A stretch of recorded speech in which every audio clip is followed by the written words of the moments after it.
오늘 우리가 함께 깊이 들여다볼 이야기는요, 한국 유통업의 판도를 완전히 뒤흔든 한 인물, 바로 신세계그룹의 이명희 회장에 대한 이야기입니다. 많은 분들이 그녀를 그냥 삼성가의 한 사람으로 알고 계실 텐데요. 하지만 사실 그녀의 진짜 스토리는 그 거대한 삼성이라는 그림자에서 벗어나서 어떻게 자신만의 독자적인 왕국을 세웠는지, 바로 그 아주 치열하고 드라마틱한 과정에 있습니다. 이 한 문장이 그녀의 모든 것을 말해주는 것 같아요. 단순히 물려받은 자리를 지키는 게 아니었죠. 삼성 창업주 이병철의 딸이라는 건 엄청난 후광인 동시에 반드시 벗어나야 할 거대한 그림자이기도 했습니다. 그녀에겐 자신만의 방식으로 이 유통세계를 평정해야 하는 그런 숙명이 있었던 거죠. 오늘 우리가 파헤쳐볼 이야기의 핵심이 바로 이겁니다. 그 치열했던 독립의 과정이요. 그럼 이 철의 여인의 이야기는 대체 어디서부터 시작되는 걸까요?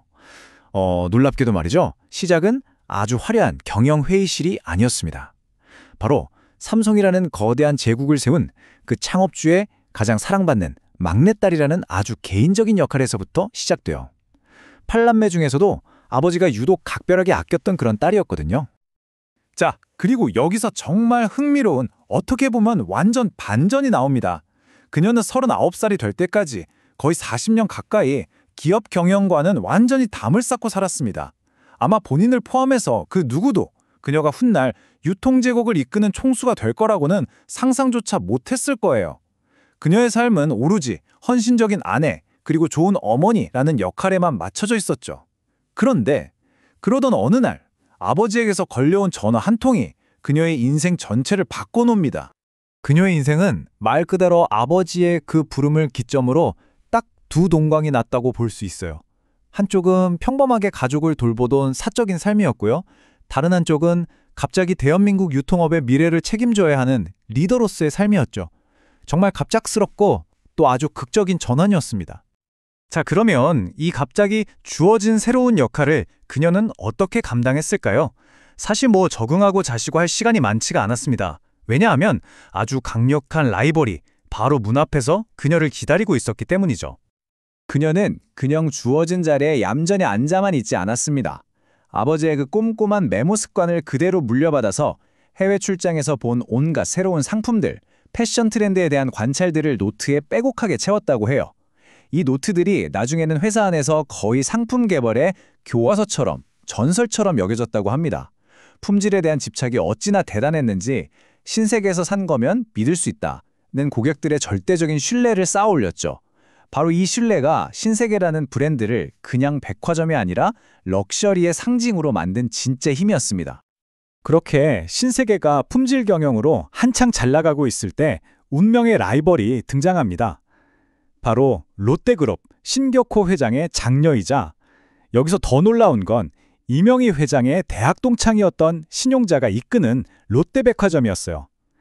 이때부터 이 두 사람의 개인적인 인연은 대한민국 유통업계 전체의 자존심을 건 수십 년에 걸친 거대한 전쟁으로 번지게 됩니다. 이 경쟁의 양상은 아주 뚜렷하게 갈렸어요. 신세계가 품질과 스타일, 즉 퀄리티로 시장을 이끌어가는 동안 롯데는 전혀 다른 카드를 꺼내들었습니다. 바로 순수한 자본력으로 승부수를 띄운 거죠. 영국의 다이애나비 같은 해외 유명인사를 초청해서 사람들 이목을 확 끌어모으고 작은 백화점들을 아주 공격적으로 인수합병하면서 순식간에 덩치를 키웠습니다. 이 엄청난 확장 공세는 결국 먹혔고 롯데는 신세계로부터 업계 1위 자리를 빼앗아 오게 됩니다. 업계 1위 자리를 내준 이 사업적인 충격도 잠시, 그녀는 곧이어 자신의 인생에서 가장 깊고 어두운 개인적인 상실과 마주하게 됩니다. 바로 아버지이자 경영의 스승이었던 이병철 회장의 죽음이었습니다. 매일 아침 저녁으로 안부 전화를 드릴 만큼 아버지를 의지했던 그녀에게는 이 말 그대로 세상이 무너지는 것 같은 슬픔이었죠. 이 슬픔을 이기지 못하고 그녀는 잠시 한국을 떠나서 미국으로 향하게 됩니다. 하지만 그녀는 그 슬픔 속에만 주저앉아 있지는 않았습니다. 이 지독한 개인적인 비극의 한가운데서 그녀는 자신의 사업에 대한 아주 근본적인 질문을 던지기 시작했어요. 그리고 바로 그 위기의 순간에 그녀는 해답을 찾아냅니다. 미국에서 그녀는 프라이스 클럽이나 월마트 같은 당시 한국에는 아예 존재하지도 않던 혁신적인 유통 모델을 보게 된 거죠. 바로 대형마트였습니다. 좋은 품질의 상품을 정말 믿을 수 없을 만큼 싼 가격에 파는 아주 강력하고 단순한 모델이었죠. 그녀는 그 짙은 슬픔의 안개 속에서 신세계가 앞으로 나아가야 할 명확하고 새로운 길을 발견한 겁니다. 자, 이렇게 새로운 아이디어를 들고 한국으로 돌아온 그녀. 하지만 그녀를 기다리고 있었던 건 세계 최강의 유통공룡 월마트와의 피할 수 없는 정면 대결이었습니다. 이마트의 E는 경제적인 이코노믹이라는 뜻을 담고 있었어요. 근데 그 시작은요, 정말 처절할 정도로 어려웠습니다. 기존에 물건을 납품하던 업체들이 너네 이제 우리 경쟁자잖아 하면서 이마트에 물건 공급을 다 거부해버린 거예요. 그래서 개점 당일에 텅 빈 매대를 채우려고 직원들이 주변 가게에서 물건을 사와야 했을 정도라고 하니까요. 그리고 곧바로 세계 1위 월마트가 한국에 들어오면서 진짜 전쟁이 시작됩니다. 월마트는 전 세계 어디서나 성공했던 그들의 미국식 표준 전략을 한국에도 그대로 적용했어요. 하지만 이명희 회장은 철저한 한국형 현지화로 맞섰죠.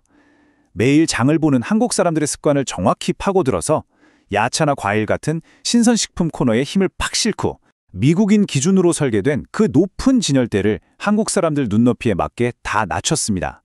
이건 철학의 차이였어요. 월마트가 그냥 미국식 창고를 제공했다면 이명희 회장은 한국인들에게 아주 익숙한 동네 슈퍼마켓의 거대한 확장판을 선물한 셈이죠.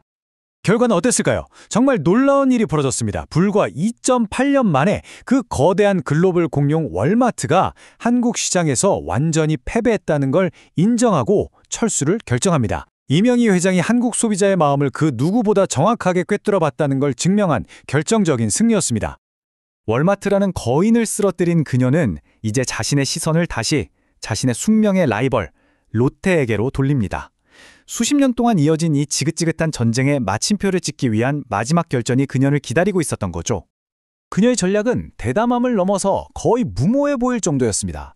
롯데가 수십 년 반 완벽하게 장악하고 있던 그들의 아성, 부산의 심장부에 세계 최대 규모의 백화점을 짓겠다는 계획을 세운 겁니다.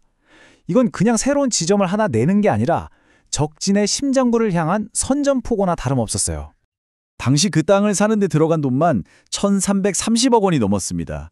롯데조차도 설마 우리 말고 저 땅에 신경 쓸 회사가 있겠어? 라고 자신할 정도의 정말 천문학적인 금액이었죠.